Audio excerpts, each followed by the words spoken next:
కాంగ్రెస్ పై మాజీ మంత్రి హరీష్ రావు ఫైర్ అయ్యారు. కాళేశ్వరం ప్రాజెక్టుపై CM Revanth Reddy negative mindset తో ఉన్నారని వ్యాఖ్యానించారు. కన్నెపల్లి మోటార్లు ఆన్ చేయమంటే ఎన్డీఎస్ఏ రిపోర్టు పేరుతో సాకు చెబుతున్నారని, మరి సమ్మక్క బ్యారేజ్ మోటార్లు ఎందుకు ఆన్ చేయడం లేదంటూ ప్రశ్నించారు. ఈ నిమిషానికి సమ్మక్క బ్యారేజ్ దగ్గర 1,00,000 క్యూసెక్కుల ప్రవాహం ఉందని చెప్పుకొచ్చారు. గోదావరి నీళ్లు తీసుకోవాలన్నా కనీస సోయి లేదని విరుచుకుపడ్డారు. చెరువులు నింపుకునే అవకాశం ఉన్నా నింపడం లేదన్నారు.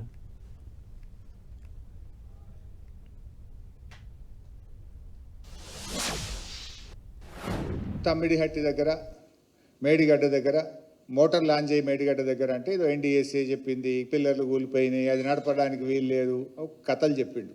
సరే, ఆ కథల్లోకి పోయే ముందు ఆయన కథల్ని చీల్చి చెండాడి ఎక్కడికక్కడ నిజాలను బయటపెట్టే ముందు నేను ఒక సూటి ప్రశ్న ఈ రేవంత్ రెడ్డిని, ఉత్తమ్ కుమార్ రెడ్డిని అడిగి తెలుసుకున్నా. సరే, మేడిగడ్డ దగ్గరనేమో కుంటి సాకులు పెట్టి కేసీఆర్కు పేరు వస్తుందో బీఆర్ఎస్కు పేరు వస్తుందని నువ్వు మోటార్ లాంచ్ చేయకుండా డ్రామాలు నడుపుతా ఉన్నావు.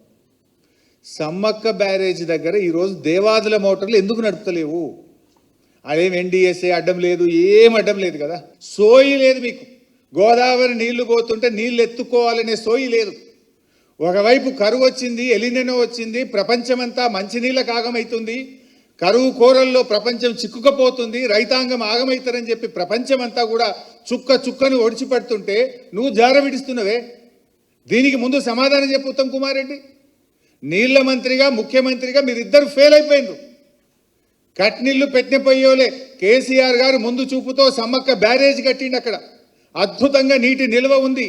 నీ నిర్లక్ష్యం వల్ల, నేరపూరిత నిర్లక్ష్యం, క్రిమినల్ నెగ్లిజెన్స్, నీళ్లు ఉండి కూడా ఎత్తుకోకపోవడం, నీళ్లు ఉండి కూడా దాన్ని ఉపయోగించకపోవడం అనేది ఇది క్రిమినల్ నెగ్లిజెన్స్.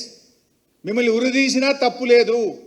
నీళ్లున్నాయి, నది బారుతుంది, మోటార్లు ఉన్నాయి, సిస్టమ్ ఉంది, చెరువులు ఖాళీగా ఉన్నాయి, రిజర్వాయర్లు ఖాళీగా ఉన్నాయి, కరువు కోరల్లో చిక్కుకున్నది ప్రపంచమంతా.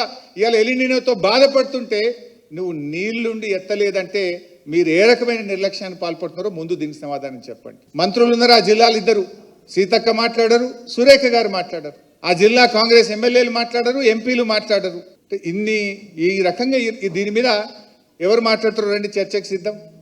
నీళ్లుండి కూడా మోటార్లు నలపకుండా ఈరోజు వరంగల్ జిల్లాకు అన్యాయం చేస్తున్న దీని మీద ఎవరైనా చర్చకు వస్తారా? ఉత్తమ్ గారు, రేవంత్ గారు చర్చ పెట్టు, అసెంబ్లీ పెట్టవా, మాట్లాడదాం.